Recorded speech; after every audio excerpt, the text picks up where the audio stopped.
Τη βάζει 69-66. Σλούκας θα πετάξει την μπάλα από το κέντρο. Σλούκας μέσα! Μέσα! Φοβερό καλάθι! Ισοπαλία και παράταση! Φοβερό καλάθι από τον Σλούκας! Είναι απίστευτο, αλλά έγινε! Το άξιζε ο Ολυμπιακός απόψε, γιατί έχει γυρίσει 2 φορές το μάτς. Και η δεύτερη του αγώνα και όχι του ίδιου του αγώνα. Θα έχουμε ένα έξτρα πεντάλεπτο. Κοιτάξτε, από το τρίποντο, ούτε καν από το κέντρο. Από το τρίποντο πετάει την μπάλα και ευστοχή. This is second. Olympiacos with a chance to win. The ball in the hands of Vasilis Spanoulis. Goes by himself. Gets it to Printezis. He makes it! Olympiacos ahead. 0.7 seconds left. 61-62. Right to the court. High Sox, Alabama. Olympiacos. Ubacuje loptu. Šiškauskas. Faul Spanulisa.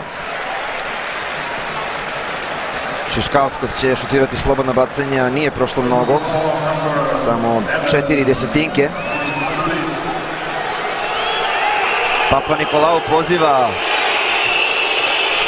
navijače Olimpijakosa da zvižde Šiškauskasu. Da li će mu zasmetati? Oće!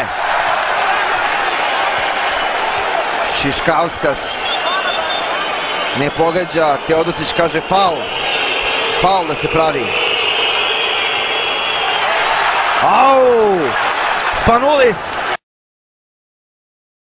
Spanulis i Šved, Spanulis prolazi,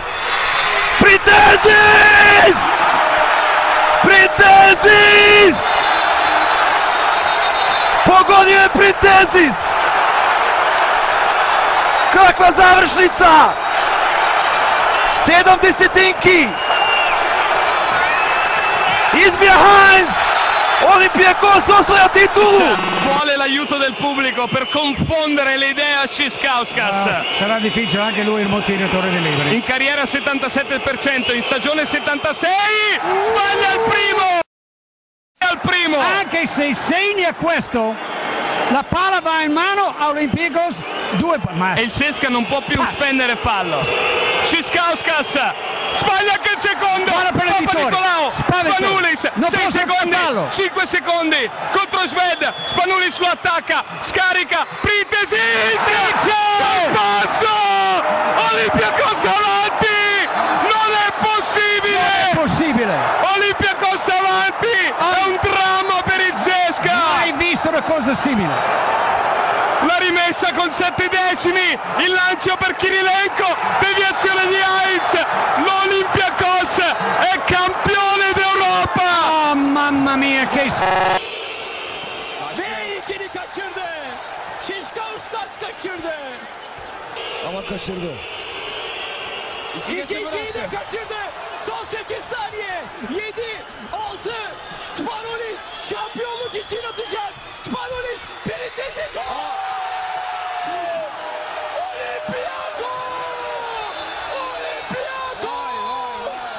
İnanılmaz. Tarih yazdılar, tarih. İnanılmaz. Nokta 7. Fırlattı topu. Bitti. İnanılmaz. Στην 5η συμμετοχή του σε τελικό παίρνει το δεύτερο ευρωπαϊκό. Για τρίτη φορά τα τελευταία 4 χρόνια σε Final Four. Για δεύτερη φορά τα τελευταία 3 χρόνια σε τελικό. Και τώρα ο Βασίλης Σπανούλης κάλεσε δίπλα του τον Παναγιώτη Βασιλόπουλο, το μεγάλο άτυχο, αλλά και τον Γιώργο Πρίτεζη με τον νικητήριο καλάθι, με τον buzzer beater που έδωσε...